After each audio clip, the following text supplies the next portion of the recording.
Welcome to Democracy Now!, democracynow.org, the War and Peace Report. I'm Amy Goodman.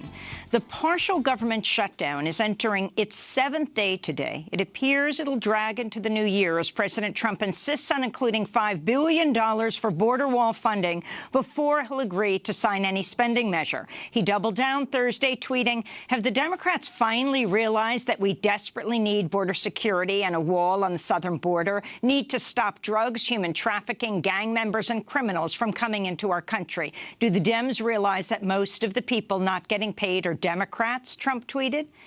Trump has yet to acknowledge the recent deaths of 2 migrant children in U.S. custody. He previously said he would be proud to own the shutdown over the border wall before shifting blame to the Democrats. Democrats are set to take control of the House of Representatives in January, which could make passage of a bill which includes border wall funding even more difficult. 800,000 government workers have been furloughed or are working without pay. The mother of Felipe Gomez Alonso, the 8-year-old Guatemalan boy who died while in the custody of U.S. Customs and Border Protection in New Mexico, has spoken out about her son's death. This is Caterina Alonso. It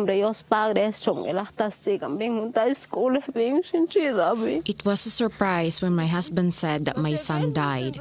When I said goodbye to him, he was healthy. But then my husband said he died peacefully. They left because of poverty. My husband called me from Mexico. He said that they had no problem and they were well. Felipe Gomez Alonso died on Christmas Eve after becoming ill and feverish while detained at a highway checkpoint with his father. He's the second child to die in U.S. Border Patrol custody in 3 weeks. A 7-year-old indigenous Guatemalan girl, Jacqueline Calmaquin, died December 8th, 2 days after she and her father presented themselves at the border in a bid for asylum. A recent report by the Center for Migration Studies found immigration officials systematically and disproportionately deny medical assistance to migrants who speak indigenous languages. Both Jacqueline and Felipe come from indigenous communities in Guatemala.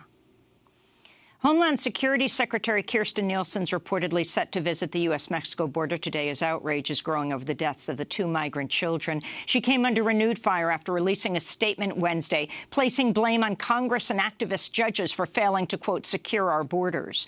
On Thursday, California Senator Dianne Feinstein called for the Judiciary Committee to hold a hearing a day after presumptive incoming House Speaker Nancy Pelosi called for investigations by Congress and the Department of Homeland Security.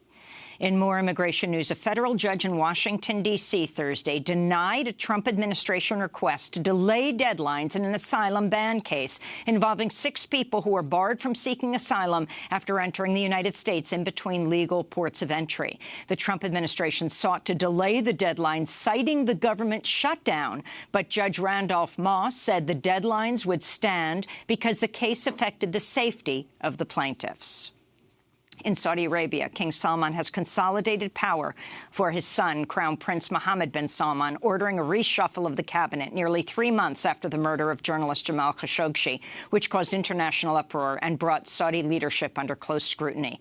Notably, Foreign Minister Adel al-Jubeir was demoted to the position of Minister of State for Foreign Affairs. Al-Jubeir blamed Khashoggi's killing on rogue Saudi agents. He also previously characterized the international outcry of Khashoggi's murder as fairly hysterical.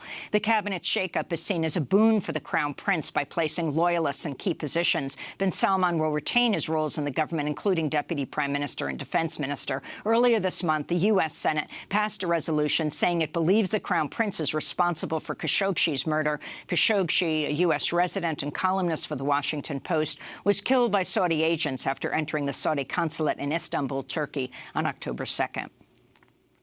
In the Democratic Republic of Congo, political unrest is growing ahead of Sunday's planned presidential election. On Wednesday, the Election Commission said voting in 3 cities would be postponed until March due to the threats of the Ebola virus spreading and ongoing violence in those areas. Protesters took to the streets in response to the news, with many saying their votes may not be counted if election results are announced as planned in January. President Joseph Kabila was due to step down in 2016, but elections have been repeatedly postponed This comes as the government ordered the European Union ambassador to the DRC to leave after the EU extended sanctions against a group of officials, including Emmanuel Ramazani Chadri, the ruling party's presidential candidate, for their violent response to protests and for repeatedly delaying elections. The DRC is experiencing one of the deadliest outbreaks of Ebola, with health officials reporting over 350 people dead.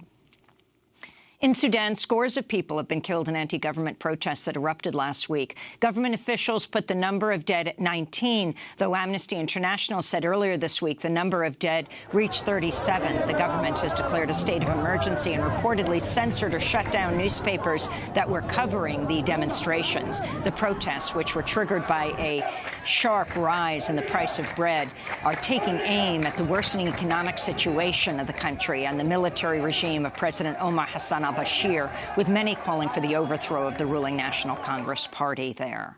On Thursday, a Philadelphia judge ruled imprisoned former Black Panther Mumia Abu-Jamal can re-argue his appeal in the case before the Pennsylvania Supreme Court.